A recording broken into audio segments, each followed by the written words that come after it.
بسم اللہ الرحمن الرحیم والصلاة والسلام علی رسول اللہ وعلی آلہ وصحبہ اجمعین۔ مسجد و قبر مبارک حضرت عبداللہ ابن عباس رضی اللہ تعالی عنہما۔ زیارات طائف میں ہم سب سے پہلے عظیم صحابی رسول حضرت عبداللہ ابن عباس کے مختصر احوال حصول برکت کے لیے پیش کرتے ہیں۔ حضرت عبداللہ ابن عباس جو ابن عباس سے مشہور ہوئے، نبی کریم صلی اللہ علیہ وسلم نے حضرت ابن عباس کے لیے حکمت اور فقہ و تفسیر کے علوم کے حاصل ہونے کے لیے دعا مانگی۔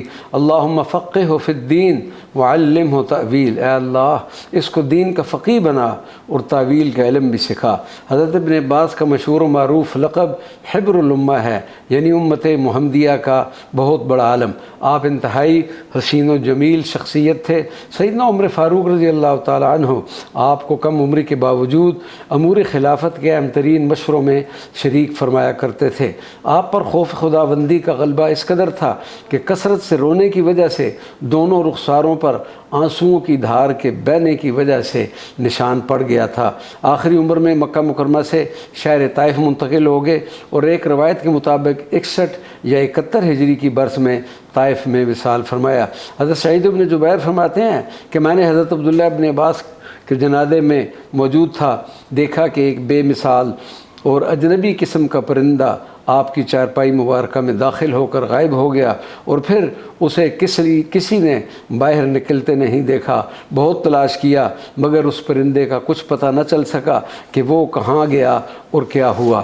مسجد سیدنا عبداللہ ابن عباس غزوہ طائف میں حضور نبی کریم صلی اللہ علیہ وسلم کا جس مقام پر خیمہ نصب ہوا تھا، بعد میں اس مقام کی اہمیت کے پیش نظر حضرت عبداللہ ابن عباس رضی اللہ تعالی عنہما اس مقام مقدس پر قیام پذیر رہے اور اسی مقام پر آپ کا وصال ہوا۔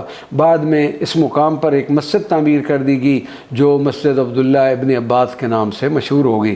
عثمانی دور خلافت میں اس مسجد کا کتب خانہ ہزاروں مخطوطات اور مطبوعہ کتب پر مشتمل تھا۔ یہ مسجد مبارک آج بھی موجود ہے اور لائق زیارت ہے۔ اس مسجد مبارک کے قریب ایک احاطہ میں حضرت عبداللہ ابن عباس رضی اللہ عنہ کی قبر مبارک بھی موجود ہے، اور قریب ہی غزوہ طائف کے شہداء بھی مدفون ہیں، جن میں کاتب وحی حضرت زید بن ثابت بھی اسی مقام پر مدفون ہیں۔ وما علینا الا البلاغ المبین۔